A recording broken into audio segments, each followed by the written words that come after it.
O Senhor, Ele quer operar. Mas nós, assim como esse povo precisava dar lugar ao Espírito de Deus, muitas das vezes nós precisamos também. Deus levantou um povo para ser escolhido, eleito, um povo para ser um diferencial na terra. Povo esse, aleluia, chamado Israel. E quando o Senhor, Ele também levantou o patriarca Abraão, Deus, Ele fez promessas para esse povo através da vida de Abraão, dizendo que das entranhas de Abraão sairiam nações e sairiam reinos. Quem abençoasse Abraão seria abençoado, quem amaldiçoasse Abraão e a sua descendência, amaldiçoado seria. O Senhor vai dizer através da boca de Moisés aos filhos de Israel, que o Senhor levanta esse povo para ser cabeça e não cauda. O Senhor vai dizer através da vida do profeta Moisés, que o Senhor levanta esse povo para ser abençoado na face da terra, a ponto de que esse povo não precisaria correr atrás das bênçãos, mas as bênçãos acompanhariam esse povo. Aleluia.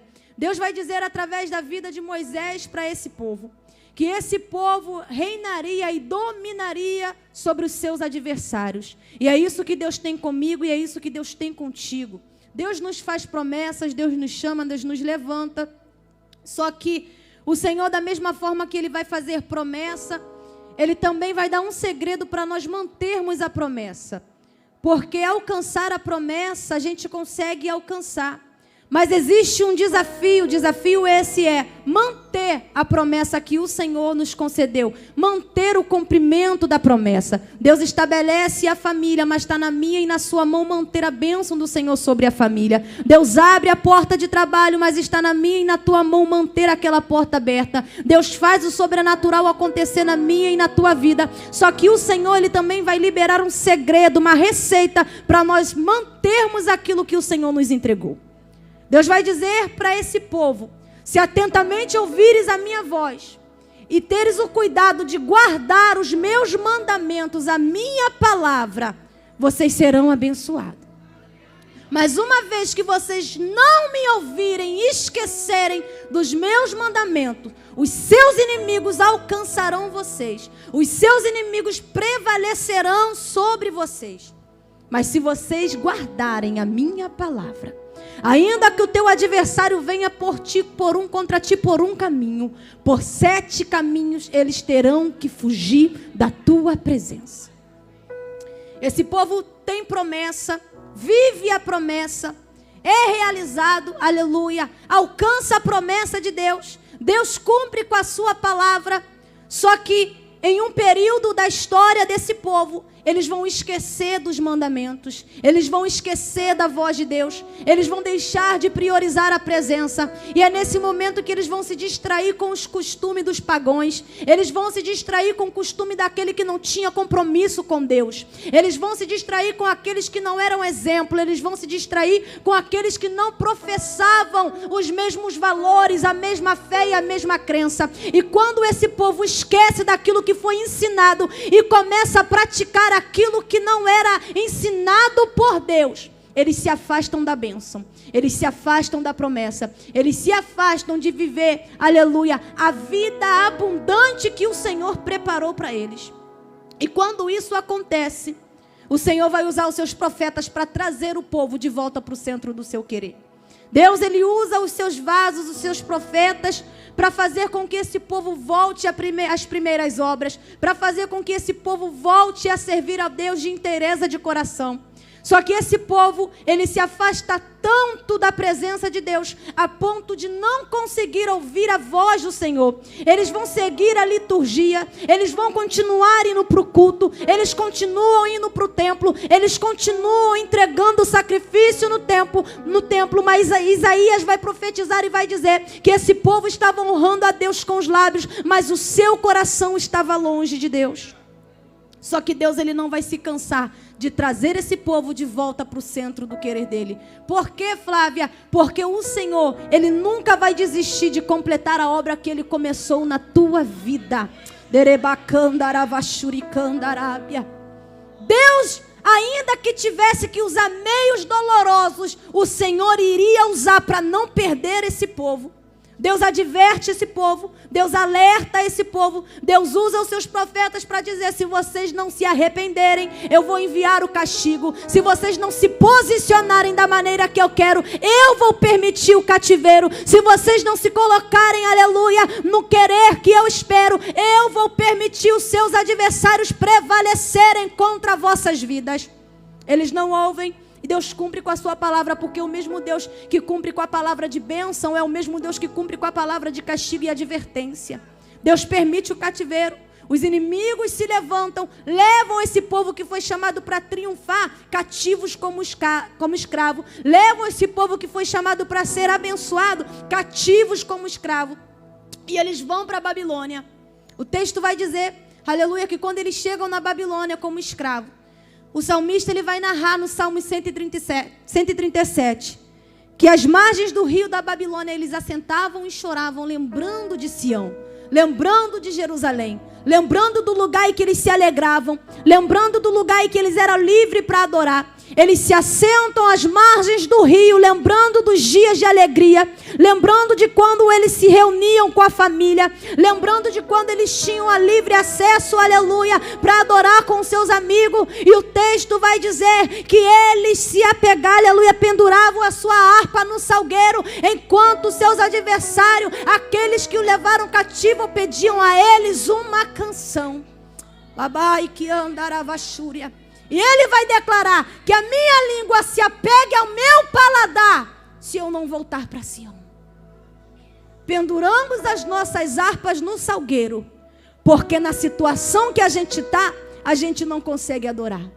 Nós penduramos as nossas harpas no salgueiro, o nosso instrumento de adoração, porque mediante a essa prova, a nossa voz ficou embargada, o glória ficou embargado, o aleluia embargou e a gente não consegue adorar. Só que o salmista não sabia que a estratégia de Deus era permitir aleluia, o exílio, o cativeiro, para eles voltarem a adorar de verdade.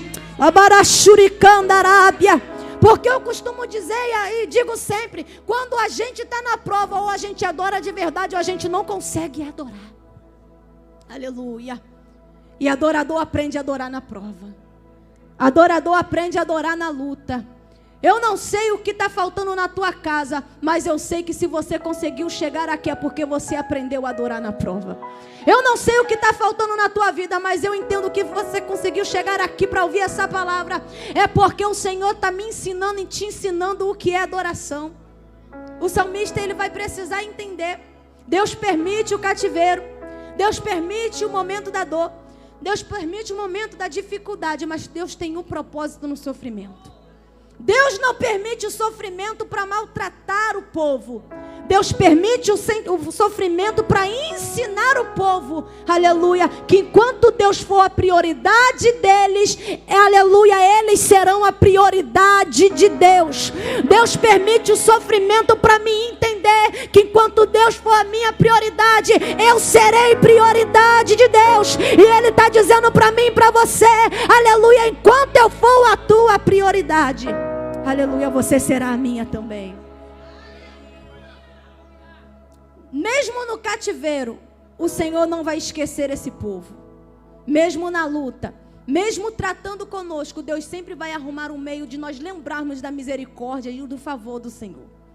Porque independente da condição que você se encontrar, com a vida espiritual boa, com a vida espiritual ruim, aleluia, com dinheiro na conta, sem dinheiro na conta, independente da tua condição, Deus sempre vai arrumar um meio para revelar para mim e para você a bondade, aleluia, misericórdia e fidelidade do Senhor. Deus usa os seus profetas, entre eles no cativeiro, Ezequiel.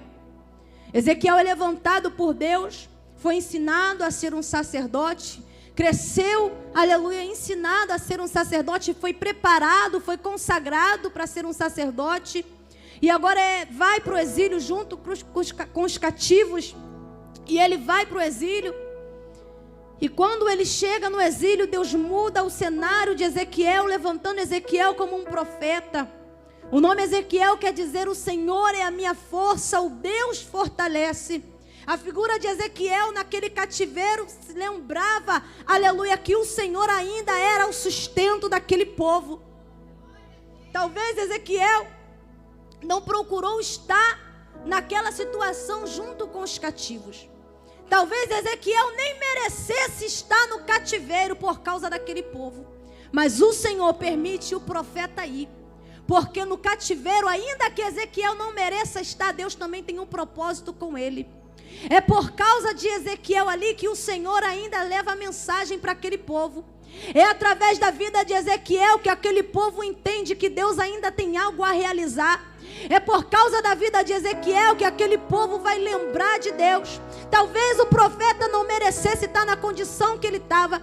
E às vezes a gente questiona com Deus porque tem cativeiros que a gente não merece estar.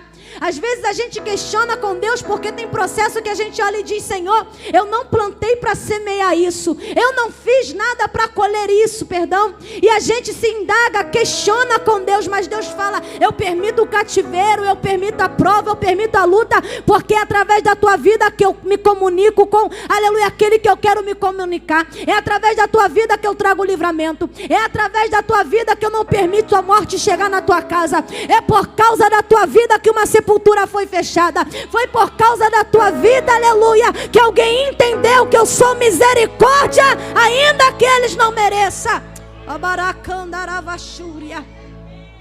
Sempre vai ter um sentinela que Deus vai colocar de pé. E talvez Deus te escolheu para ser esse sentinela. Deus usa o profeta. Capítulo 36. Deus vai dizer, direcionar a sua palavra a Ezequiel e vai dizer: filho do homem, profetiza. Profetize sobre a terra de Israel. Profetize sobre os vales, profetize sobre os rios. Profetize sobre a terra e diga: terra, volte a produzir. Monte, volte a produzir. Tem mais, Ezequiel. Profetize também sobre os inimigos do meu povo que pensam que está prevalecendo, que pensam que o meu povo vai morrer na Babilônia. Profetize sobre os inimigos e diga: os meus filhos vão voltar para o lugar de herança, porque aquilo que é deles eu vou fazer voltar. Profetize, Ezequiel, e dê a ordem. Só que o Senhor, Ele não vai só preparar a terra de volta para o povo. Deus não vai preparar somente, aleluia, a herança do povo de volta. O Senhor também vai preparar o próprio povo. Porque o Senhor vai dizer para Ezequiel: Ezequiel, profetize sobre Israel, que está nesse cativeiro, que está nesse processo, que está nessa luta. E diga para esse povo: eu, o Senhor, vos darei um coração novo. E no lugar do coração de pedra, eu vou te dar um coração de carne. E eu colocarei em vós o meu espírito, diz o Senhor. Sabe o que é que Deus está dizendo? Antes de você ser restaurado, antes de eu dar para você, antes de eu restaurar o teu cenário, eu vou tratar contigo, eu vou restaurar o teu interior. Antes de eu trazer a mudança externa, eu vou trazer a mudança interna que você precisa. Eu vou mexer nas áreas que ninguém pode mexer, eu vou entrar nas áreas que ninguém pode entrar. Eu vou trazer o renovo que a tua alma necessita. Eu vou fazer por você aquilo que o homem não pode fazer. Aleluia. E ele ainda diz mais para o profeta: diga para esse povo que não é por causa deles, mas diga para esse povo que é por causa da minha palavra que eu faço. Porque ele vela com a palavra dele. A minha palavra falha, a tua palavra falha, mas a palavra dele é infalível. A palavra dele é inerrante. A palavra dele, aleluia, permanece fiel. Diga para o povo, Ezequiel, que eu vou fazer, porque eu já dei ordem. E eu não sou filho do homem para que minta. Eu não sou filho do homem para que se arrependa. Quando eu falei que iria mudar o cativeiro desse povo, aleluia, eu vou cumprir, porque não é por causa das condições dele, mas eu vou fazer porque me apraz. Deus está dizendo: a palavra que eu liberei para tua casa, a palavra que eu liberei para tua vida, a palavra que eu liberei para esse ministério, aleluia, prosperará no caminho para qual eu liberei. Ele vai cumprir aquilo aquilo que Ele disse. Mas Senhor, aleluia, minhas forças são poucas. Ele vai cumprir aquilo que Ele disse. Mas Senhor, eu errei, eu falhei, eu retrocedi. Quando Ele te liberou a palavra, te fez a promessa, Ele já conhecia a tua estrutura. E o salmista vai dizer: Senhor, Tu conheces a minha estrutura e Tu sabes que eu sou pó. Deus conhece a tua estrutura. E é por isso que talvez Ele permitiu o cativeiro, porque no cativeiro Ele quer te fortalecer. O mesmo Deus que permite o cativeiro, estabelece o tempo da provação, também é o mesmo Deus que estabelece o tempo do livramento. Os 70 anos que foi prometido se passam. Deus trata com esse povo. Deus levanta agora um inimigo maior do que o inimigo que levou o povo cativo. Aleluia. E esses novos inimigos, a saber, o Império Medo-Persa, vai permitir o rei Ciro que esse povo voltasse para sua pátria, para sua nação, para o seu lugar. Israel vai voltar porque o Senhor foi fiel com a palavra. Deus prepara um novo tempo para esse povo. Deus prepara um novo cenário para este povo.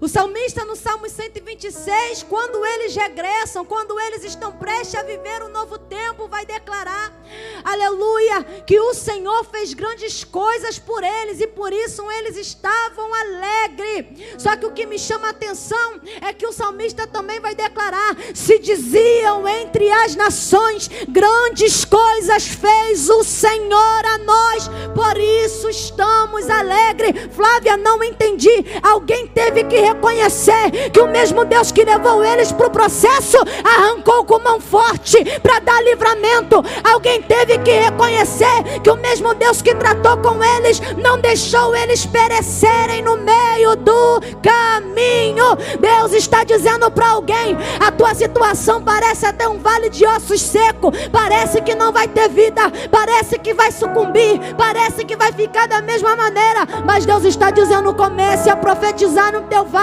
comece a profetizar nessa prova, declare a minha palavra, porque a palavra declarada tem poder. Aleluia. Erebaracanda e ofárgia. Ezequiel, podes tu profetizar nesse vale? Rabai que anda e o canto nerrai. Podes tu profetizar nesse vale de ossos secos? Senhor, tu sabes, Senhor. Profetiza, Ezequiel, porque aquilo que está morto vai voltar a viver. Tem milagres que Deus não faz contando com a minha fé. Tem milagres que Deus faz contando com a palavra dele. Porque se fosse pela fé de Ezequiel, ele disse: Senhor, tu sabes. Mas aí o Senhor, ele dá uma chance para Ezequiel. Ezequiel, profetiza não segundo a tua palavra, mas segundo a minha. Profetiza sobre esse vale. Se você não pode, profetize sobre a palavra dele, porque a palavra dele tem poder. E a palavra dele está dizendo que enquanto a vida há esperança. A palavra dele está dizendo, aleluia, que ele é a própria vida. E se você estiver debaixo da orientação dele, aquilo que estava morto volta a viver. Eles presenciaram o cumprimento da palavra do Senhor. Voltaram. E o texto que eu ia ler estava em Ageu, aonde o Senhor, ele vai dizer que após o povo voltar, o povo parou com a obra. Esdras também vai narrar que quando esse povo volta, eles vão chegar na terra, eles vão chegar em Jerusalém, só que eles vão chegar em uma condição diferente, porque quando eles saíram, havia um templo. Quando eles saíram, havia um muro. Só que quando eles chegam, eles entendem que o muro precisa ser reconstruído, que o templo precisa ser reconstruído. E Esdras vai dizer que a primeira coisa que esse povo vai fazer quando chega, não é construir as suas casas, não é construir os muros. A primeira coisa que esse povo faz quando chega do cativeiro é reconstruir o altar. Reconstruir o altar. Por quê, Flávia? Porque altar fala de presença. Altar fala de resposta. Altar fala de milagre. E eles entenderam que se estivesse um altar no meio deles, a presença de Deus era certa também.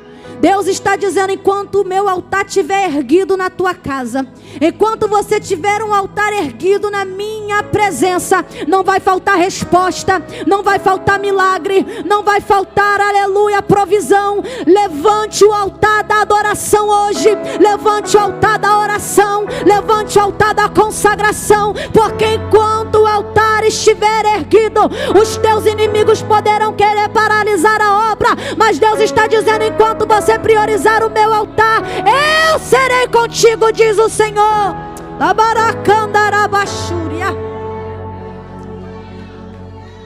Enquanto o altar for a sua prioridade, Deus será a tua prioridade. Quando eles começaram a ouvir as vozes contrárias, eles se distraíram com as vozes contrárias. E eu sempre falo que uma das maiores armas do inimigo no século 21 é a distração. Porque quando nós se distraímos, nós nos afastamos do propósito de Deus. Só que Deus ainda assim, Ele sempre vai agir com a tua misericórdia. Deus usa mais uma vez o profeta Ageu e vai dizer: vocês trabalham, mas não vê resultado daquilo que vocês trabalham. Vocês comem e não se alimentam. Vocês bebem e não se saciam. Porque vocês deixaram de priorizar aquilo que era para priorizar. Mas Deus também está dizendo: quando você voltar a priorizar aquilo que é para priorizar, entenda que a glória da segunda casa será maior do que a da primeira.